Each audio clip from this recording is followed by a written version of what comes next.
ओम शांति। आज 29 नवंबर 2022 के बाबा के अनमोल मधुर महावाक्य सुनेंगे। आज की बाबा की मुरली धारणा युक्त मुरली है। बाबा कहे, बच्चे तुम देवता बनने वाले हो, तो तुम्हारे अंदर अब अवगुण नहीं होने चाहिए, परंतु दैवी फजीलत होनी चाहिए। बाबा कहे, ये डिवाइन मैनर्स है या नहीं है, उसकी परख है सर्विस के आधार पर।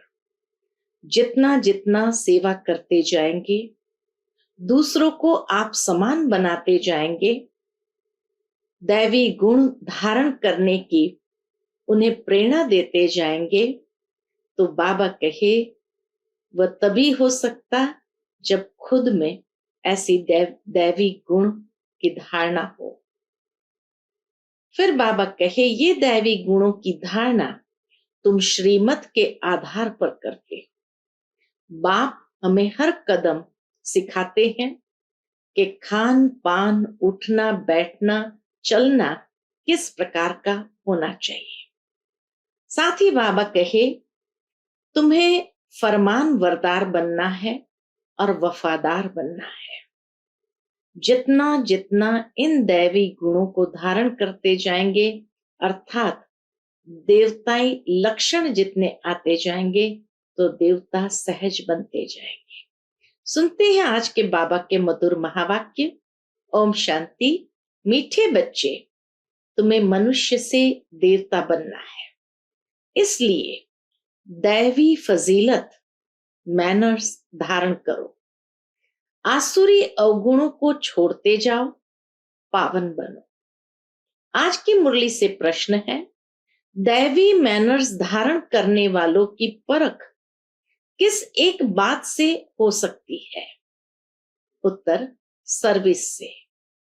कहां तक पतित से पावन बने हैं और कितनों को पावन बनाने की सेवा करते हैं? अच्छे पुरुषार्थी है या अभी तक आसुरी अवगुण है? यह सब सर्विस से पता चलता है। तुम्हारी ईश्वरीय मिशन है दैवी फजीलत सिखलाने की। तुम श्रीमत पर पतित मनुष्य को पावन बनाने की सेवा करते हो।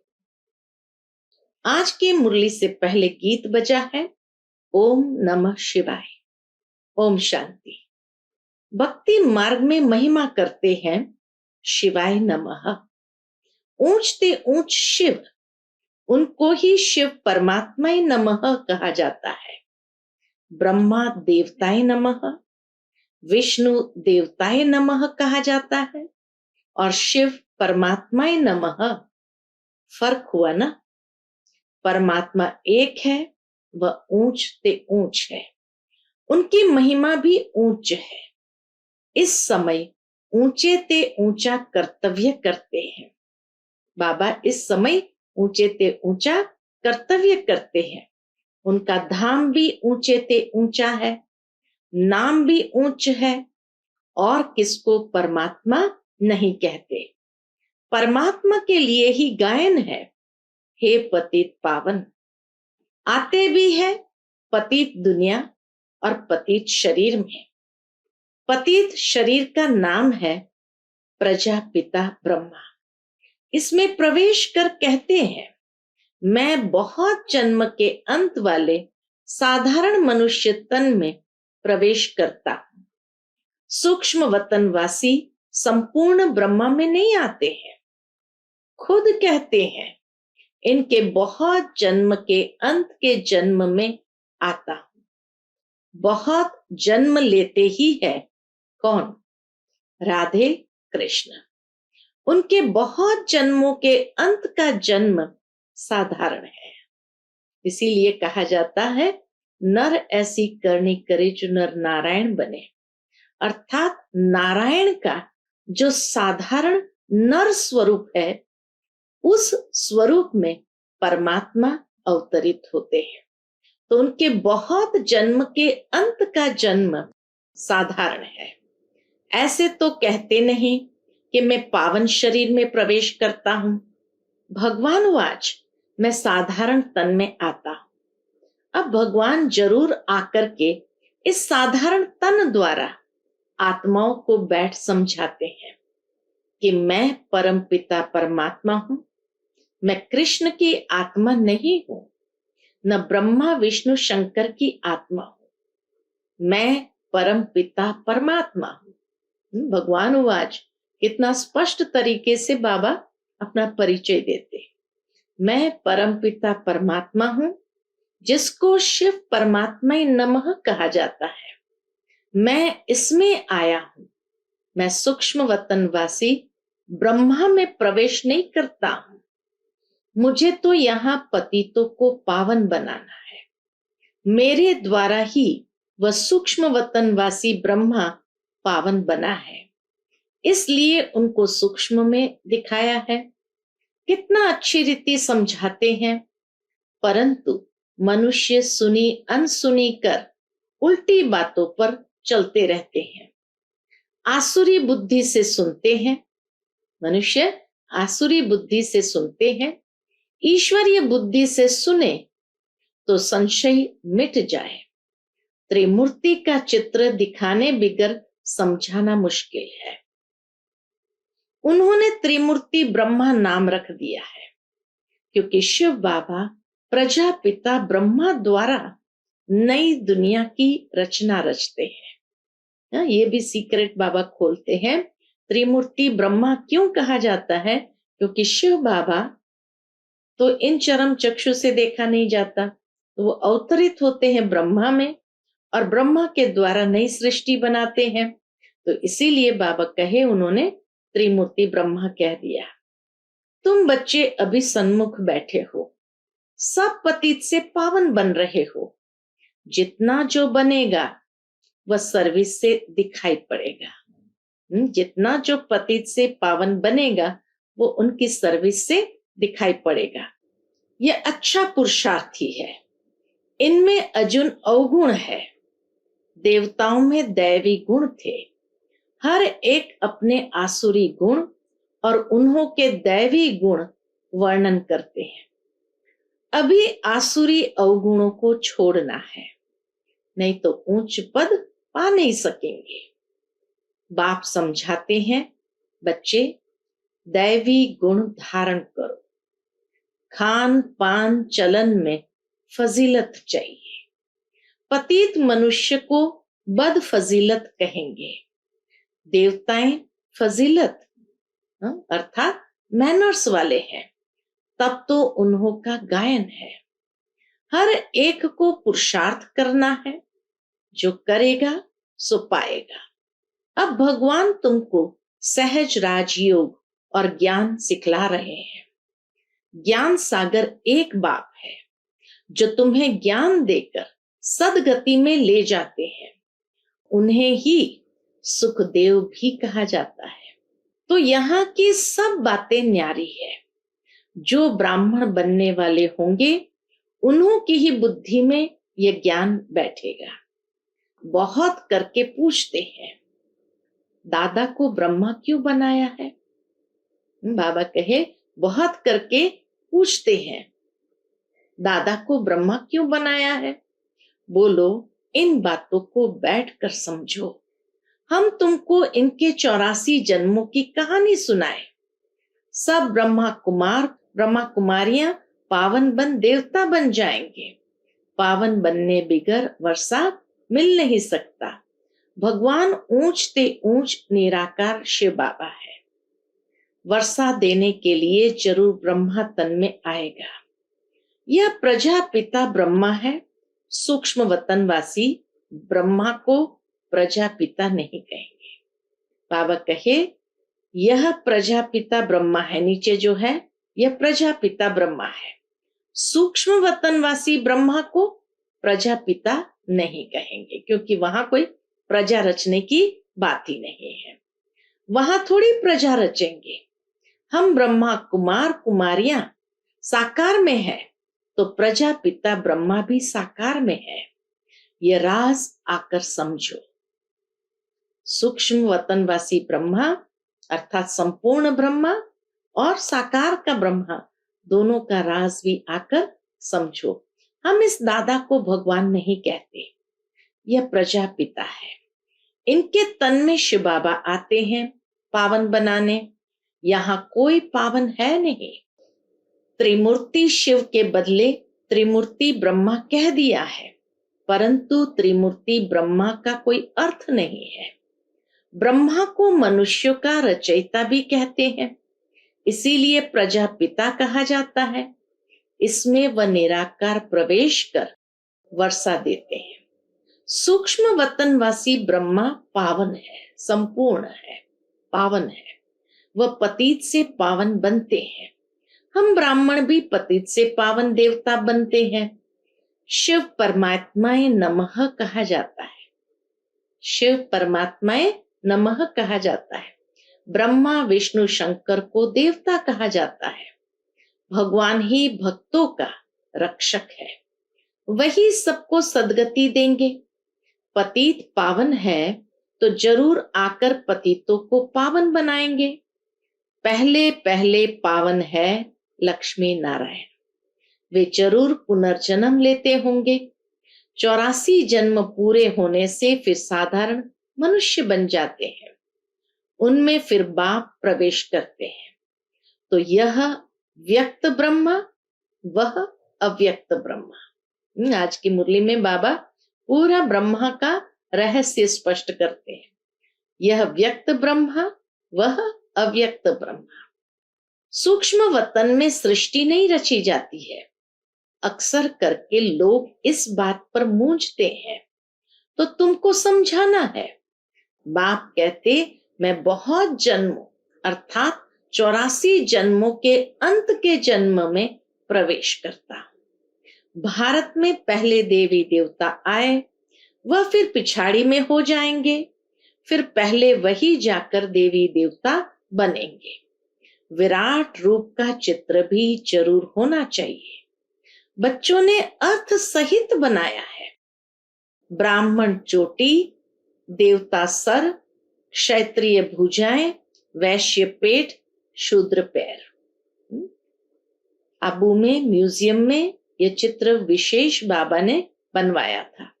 ब्राह्मण चोटी, देवता सर, क्षत्रिय भुजाएं, वैश्य पेट और शूद्र पैर। शूद्र के बाद फिर ब्राह्मण। वर्णों का भी चक्र हुआ ना, यह भी समझना और समझाना है। ये वर्णों का चक्र भी बाबा कहे समझना और समझाना है। बाबा ने बहुत बार समझाया है कि अखबार में पढ़ता है फलाना स्वर्गवासी हुआ, तो उनको चिट्ठी लिखनी चाहिए कि स्वर्गवासी हुआ तो जरूर नरक में था, और अब है ही नरक, तो जरूर पुनर्जन्म नरक में लेंगे। अगर स्वर्ग में गया फिर तुम उनको बुलाकर नरक का भोजन क्यों खिलाते हो? तुम रोते क्यों हो? स्वर्ग में गया तो खुशी की बात है कि चलो एक हमारा बंदा तो स्वर्ग में गया, तो बाबा कहे रोते क्यों हो? परंतु इतनी बुद्धि नहीं है जो समझे कि स्वर्ग की स्थापना तो बाप ही आकर करते हैं। राजयोग सिखलाते हैं। तुम ब्राह्मण संगम पर बाप से वर्षा ले रहे हो, बाकी सब है कलयुग में। संगम पर आत्मा परमात्मा मिल रहे हैं। इनको कुंभ का मेला कहा जाता है। इस मिलन को ही कुंभ का मेला कहा जाता है। तुम ज्ञान गंगाएं, ज्ञान सागर से निकली हो। भक्ति में समझते हैं गंगा में स्नान करने से पावन बन जाएंगे। पावन बनाना तो तुम्हारी मिशन का कर्तव्य है। बाबा कहे पावन बनाना तो तुम्हारी मिशन का कर्तव्य है। यह है ईश्वरीय मिशन। तुम ही पतित मनुष्य को पावन देवता बनाते हो श्रीमत पर। श्री कृष्ण पतित पावन नहीं है, वह पूरे 84 जन्म लेते हैं। पहले है लक्ष्मी नारायण, फिर अंत में ब्रह्मा सरस्वती, आदि देव आदि देवी बनते हैं। अभी यह बातें किसने समझाई? शिव परमात्मा नमः गाते भी है। हे परम पिता परमात्मा, आपकी गत मत सबसे न्यारी है। वह श्रीमत देते हैं गति के लिए, गति और सदगति। दुर्गति वालों की सदगति करने वाला शिव बाबा है। दुर्गति वालों की सदगति करने वाला, उनकी श्रीमत सब मनुष्य से न्यारी है। बाकी भक्ति मार्ग है घोर रात्रि, आधा कल्प है ज्ञान दिन। शिव बाबा कहते हैं मैं अंधियारी रात में आता हूं, रात को दिन बनाने। यह ज्ञान एक ही ज्ञान सागर शिव बाबा के पास है। ऋषि मुनि आदि सब कहते आए हैं कि परमात्मा बेअंत है। बाप को नहीं जानते तो गोया नास्तिक ठहरे। आधा कल्प है नास्तिक, आधा कल्प है आस्तिक। तुम अब बाप को, बाप की रचना के आदि मध्य अंत को जानते हो और कोई नहीं जानते, इसलिए कहा जाता है निधन के। अनेक धर्म अनेक मतें हो गई है। अब बाप कहते हैं इस पुरानी दुनिया का संन्यास करना है, याद करना है शांति धाम और सुख धाम को। जितना याद करेंगे उतना ऊंच पद पाएंगे। गृहस्थ व्यवहार में भल रहो, सिर्फ पवित्र बनो। धंधे बिगर गृहस्थ कैसे चलेगा, इसलिए बाबा कहे धंधा भी तो करना है, सिर्फ पवित्र बनना है और बाप को याद करना है। बाप कहते हैं मैं सोनार भी हूं। तुम्हारी आत्मा और शरीर दोनों ही पतित है, इसलिए तुम्हारी आत्मा जब पावन बने तब फिर शरीर भी पावन मिले। सच्चे सोने का जेवर भी ऐसा बनेगा ना। अब तो आत्मा और शरीर दोनों ही आयरन एजेड है। फिर पावन बनाने की युक्ति बाप बताते हैं, दूसरों को भी पावन बनाने की युक्ति बाप बताते हैं। इसलिए कहते हैं तुम्हारी गत मत श्रीमत सबसे न्यारी है। अभी तुम जानते हो यह सदगति का रास्ता कोई बतला नहीं सकते हैं। गायन होता है तो जरूर कुछ करके गए हैं। अभी कलयुग है, फिर सतयुग होना है, संगम पर तुम बैठे हो। कलयुग है, फिर सतयुग होना है, संगम पर तुम बैठे हो। तुम ब्रह्मावंशी ब्राह्मण हो, कमल फूल सम पवित्र रहते हो। तुम्हारी माया के साथ युद्ध है, माया से ही कई फेल हो जाते हैं। काम का गुस्सा जोर से लगता है। बाबा कहते खबरदार रहो, अगर गिरा तो फिर किसी को कह नहीं सकेंगे कि काम महाशत्रु है। बाप कहते फिर भी पुरुषार्थ करो। एक बार हराया, दूसरी बार हराया, फिर अगर तीसरी बार हराया तो खत्म, पद भ्रष्ट हो जाएगा। प्रतिज्ञा की है तो उस पर पूरा रहना है। प्रतिज्ञा कर फिर पतित नहीं बनना चाहिए, परंतु सब तो प्रतिज्ञा पर कायम नहीं रहते हैं, गिरते भी रहते हैं। कोई फिर बाप को छोड़ भी देते हैं, बहुत भगाने वाले भी हैं। अंत में तुमको पूरा साक्षात्कार होगा कि कौन क्या बनेंगे। पुरुषार्थ पूरा करना चाहिए। जो दुख देते हैं वह दुखी होकर मरते हैं। बाप तो सबको सुख देने वाला है। तुम्हारा भी काम है सबको सुख देना। कर्मणा में भी किसको दुख दिया तो दुखी होकर मरेंगे, पद भी भ्रष्ट हो जाएगा। बेहद के बाप के साथ पूरा फरमानबरदार वफादार होकर रहना है। अच्छा, मीठे मीठे सिकिलदे बच्चों प्रति माता पिता बाप दादा का याद प्यार और गुड मॉर्निंग। रूहानी बाप की रूहानी बच्चों को नमस्ते। हम सब रूहानी बच्चों की रूहानी माता पिता बाप दादा को याद प्यार गुड मॉर्निंग और नमस्ते नमस्ते। शुक्रिया बाबा, शुक्रिया। आज की बाबा की मुरली से धारणा के लिए मुख्य सार है। पहली पॉइंट, बाप के साथ वफादार फरमानबरदार होकर रहना है, कभी किसी को दुख नहीं देना है। दूसरी पॉइंट, बाप से पूरा वर्षा लेने के लिए पवित्र बनने का पुरुषार्थ करना है। काम की चोट कभी नहीं खानी है, इससे बहुत सावधान रहना है। आज का बाप दादा का मधुर वरदान हम बच्चों के प्रति है, मालिकपन की स्मृति से शक्तियों को ऑर्डर प्रमाण चलाने वाले स्वराज्य अधिकारी भव। मालिकपन की स्मृति से शक्तियों को ऑर्डर प्रमाण चलाने वाले स्वराज्य अधिकारी भव। बाप द्वारा जो भी शक्तियां मिली है उन सर्व शक्तियों को कार्य में लगाओ, समय पर शक्तियों को यूज करो। सिर्फ मालिकपन की स्मृति में रहकर फिर ऑर्डर करो तो शक्तियां आपका ऑर्डर मानेंगी। अगर कमजोर होकर ऑर्डर करेंगे तो नहीं मानेंगी। बाप दादा सभी बच्चों को मालिक बनाते हैं, कमजोर नहीं। सब बच्चे राजा बच्चे हैं क्योंकि स्वराज्य आपका बर्थ राइट है, जन्म सिद्ध अधिकार है। ये बर्थ राइट कोई भी छीन नहीं सकता। आज का स्लोगन है, त्रिकालदर्शी स्थिति में स्थित रहकर हर कर्म करो तो सफलता मिलती रहेगी। त्रिकालदर्शी स्थिति में स्थित रहकर हर कर्म करो तो सफलता मिलती रहेगी। फिर आज मातेश्वरी जी के अनमोल महावाक्य सुनते हैं। अब यह जो हम कहते हैं कि प्रभु हम बच्चों को उस पार ले चलो, उस पार का मतलब क्या है? लोग समझते हैं उस पार का मतलब है जन्म मरण के चक्र में न आना, अर्थात मुक्त हो जाना।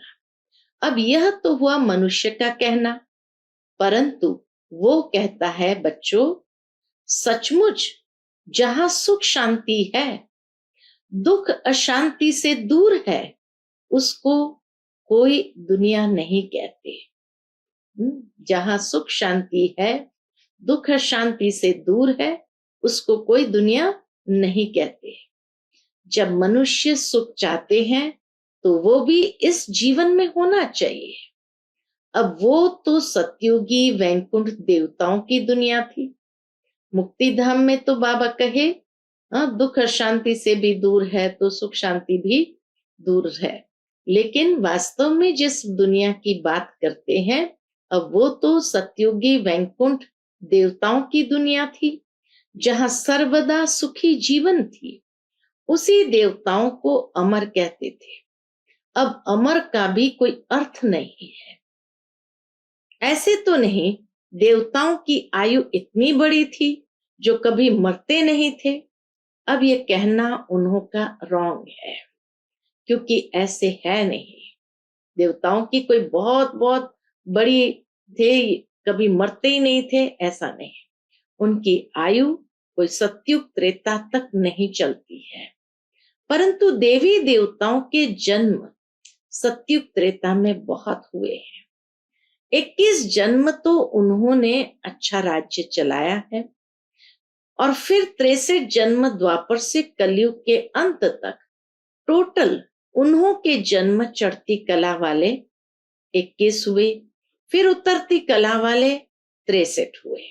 चढ़ती कला वाले 21 जन्म, फिर उतरती कला वाले 63 हुए। टोटल मनुष्य 84 जन्म लेते हैं। बाकी यह जो मनुष्य समझते हैं कि मनुष्य 84 लाख योनियां भोगते हैं, ये कहना भूल है।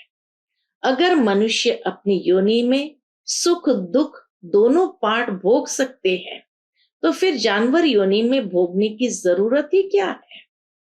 अब मनुष्य को ये नॉलेज ही नहीं। मनुष्य तो 84 जन्म लेते हैं, बाकी सृष्टि पर जानवर पशु पंछी आदि टोटल 84 लाख योनियां हो सकती है। हाँ, इतनी योनियां जरूर होंगी, लेकिन सब योनियों में जाने की दरकार नहीं।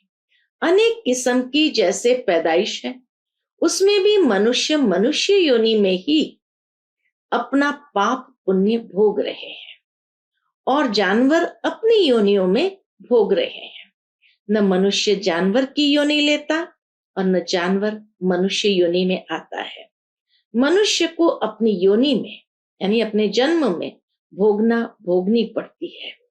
तो दुख सुख की महसूसता आती है। ऐसे ही जानवर को भी अपनी योनि में सुख दुख भोगना है, मगर उन्हों में यह बुद्धि नहीं कि यह भोगना किस कर्म से हुई है। उन्हों की भोगना को भी मनुष्य फील करता है, क्योंकि मनुष्य है बुद्धिवान। बाकी ऐसे नहीं, मनुष्य कोई 84 लाख योनियां भोगते हैं। जड़ झाड़ भी योनि लेते हैं, जड़ झाड़ भी बाबा कहे योनि लेते हैं। ये तो सहज और विवेक की बात है कि जड़ झाड़ ने क्या कर्म अकर्म किया है जो उन्हों का हिसाब किताब बनेगा। जैसे देखो, गुरु नानक साहब ने ऐसे महावाक्य उच्चारण किए हैं। मम्मा कहे, जैसे देखो गुरु नानक साहब ने ऐसे महावाक्य उच्चारण किए हैं। अंत काल में जो पुत्र सिमरे, ऐसी चिंता में जो मरे, सुअर की योनि में वल वल उतरे। परंतु इस कहने का मतलब ये नहीं कि मनुष्य कोई सुअर की योनि लेता है, परंतु सुअर का मतलब यह है कि मनुष्य का कार्य भी ऐसा होता है जैसे जानवरों का कार्य होता है। बाकी ऐसे नहीं कि मनुष्य कोई जानवर बनते हैं। अब यह तो मनुष्य को डराने के लिए शिक्षा देते हैं, तो अपने को इस संगम समय पर अपने जीवन को पलटाए। मम्मा कहे तो अपने इस संगम समय की अपनी जीवन को पलटाए, पाप आत्मा से पुण्यात्मा बनना है। अच्छा, Om Shanti. Piece of mind channel को लाइक करें, सब्सक्राइब करें और हमारी लेटेस्ट वीडियोस देखने के लिए बेल आइकन को प्रेस करें।